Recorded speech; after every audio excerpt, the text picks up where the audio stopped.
Assalamualaikum warahmatullahi wabarakatuh. Perkenalkan, nama saya Arfan Syafriat Tepaki dengan NIM belakang 022. Saya Farihana Asjariba dengan NIM belakang 032.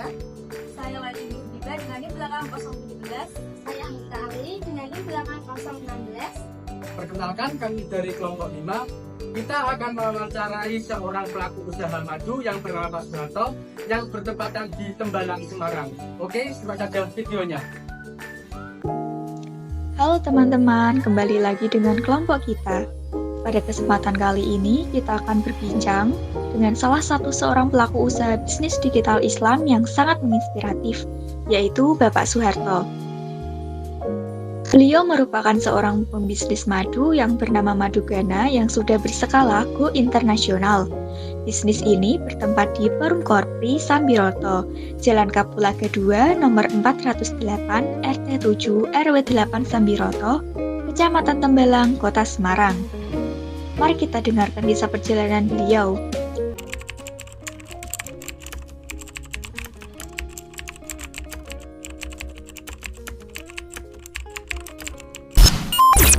Usaha Madugana ini berdiri itu sebenarnya sudah dari 2017, kurang lebih dari 2017 atau 2018.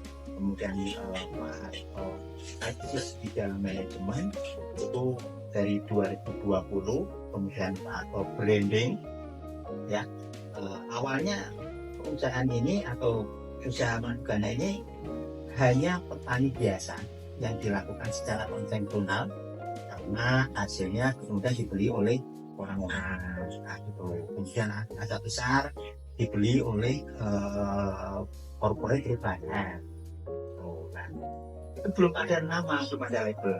Kemudian setelah Pak Harto bergabung di dalam manajemen, Pak Harto memberikan sebelum kita mulai saya kita kembangkan seperti ini, kemudian diakui mulai dari branding pertama, brandnya, mereknya, kemudian yang kedua legalisasinya, kemudian yang keempat ini bagaimana bisa menjadi satu.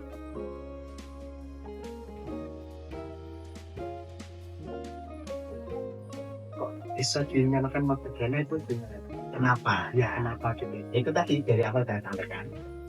Kita mengambil gana itu dalam bahasa Jawa itu lebah muda, anak tawon. Nah, itu gono. Pernah dengar kata-kata gono ini? Apa itu? Ya, harta kan. Kalau kita dengar gono gini, itu harta, kekayaan.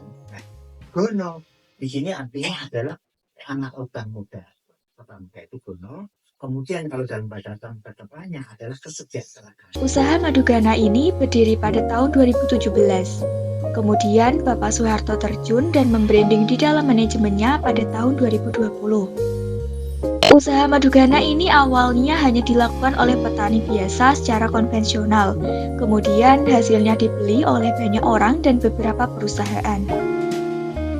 Pada waktu itu, madu tersebut belum ada spesifik namanya. Kemudian, Bapak Suharto bergabung untuk membranding produknya, legalitasnya, dan bagaimana madu tersebut bisa menjadi suatu kepercayaan dan pilihan bagi masyarakat. Gana dalam bahasa Jawa yaitu anak lebah muda atau yang disebut juga dengan gono gini, seperti yang sudah dijelaskan Pak Suharto di dalam video tersebut. Dalam bahasa Sanskertanya yaitu kesejahteraan. Jadi kita ingin membawa kesejahteraan bagi pengusaha muda. Kita akan mendidik generasi muda untuk menjadi pengusaha muda yang sukses melalui usaha Madugana ini. Beliau juga menjelaskan nilai utama yang ditawarkan dalam platform digital. Sebagai seorang produsen, beliau memfasilitasi pengusaha muda menjadi distributor agen yang sistem pemasarannya melalui digital online seperti Bukalapak, Shopee, dan lain sebagainya. Untuk nama websitenya yaitu Madugana Official. Sedangkan untuk nama agennya, Pak Harto tidak membatasi karena produknya sudah go internasional. Yang pengirimannya juga sudah sampai ke beberapa negara seperti Arab, Cina, Malaysia, bahkan Jepang. Usaha Madu Ghana ini menargetkan supaya masyarakat mengetahui madu yang berkualitas itu seperti apa. Di dalam wawancara tersebut, Pak Soeharto juga memberikan tips and trik cara membeli madu. Yang pertama, ada kenali orangnya. Pastikan Anda membeli madu dari penjual atau produsen yang terpercaya. Hal ini membantu memastikan bahwa produk yang Anda beli memiliki kualitas yang baik.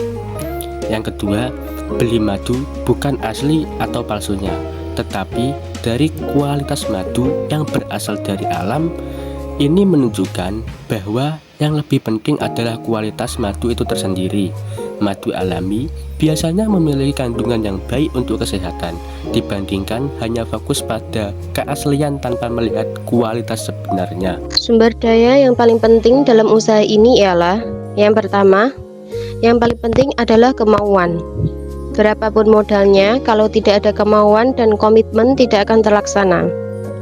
Niat dan kemauan menjadi kunci utama dalam menjalankan bisnis. Yang kedua, bagaimana membangun jaringan, mengembangkan jaringan dan merawat jaringan.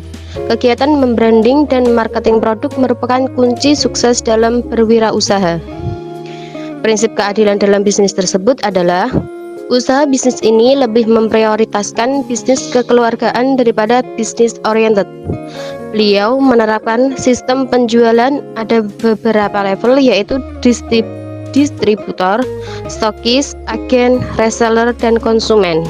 Dan di manakah letak keadilannya? Sebagai distributor merupakan ring bisnis awal. Bergabung, distributor harus mempunyai modal sebesar 15-20 juta. Stokis dengan modal 5-10 juta, agen dengan modal 2-5 juta, reseller dengan modal 500-1 juta. Dan jika belum memiliki modal, maka akan menjadi konsumen.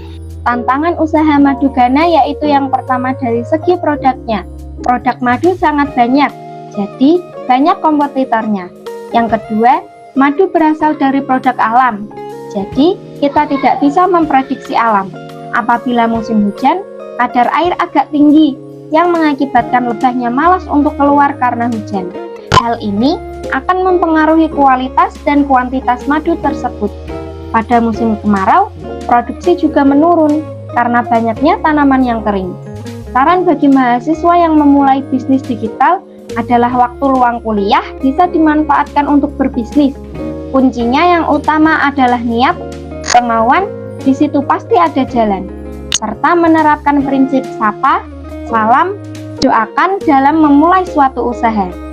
Nah, luar biasa sekali bukan pembelajaran yang kita dapatkan dari Bapak Soeharto tentang cara berbisnis yang penuh inspirasi ini. Semoga dari penjelasan tersebut bisa memotivasi kita semua untuk terus berusaha, untuk terus menjadi pebisnis yang mengutamakan kualitas, kuantitas, keberkahan, dan kemanfaatan bagi sesama. Terima kasih sudah menonton vlog kita. Jangan lupa like, komen, share, and subscribe channel ini agar tidak ketinggalan konten inspiratif lainnya. Sampai jumpa. Wassalamualaikum warahmatullahi wabarakatuh.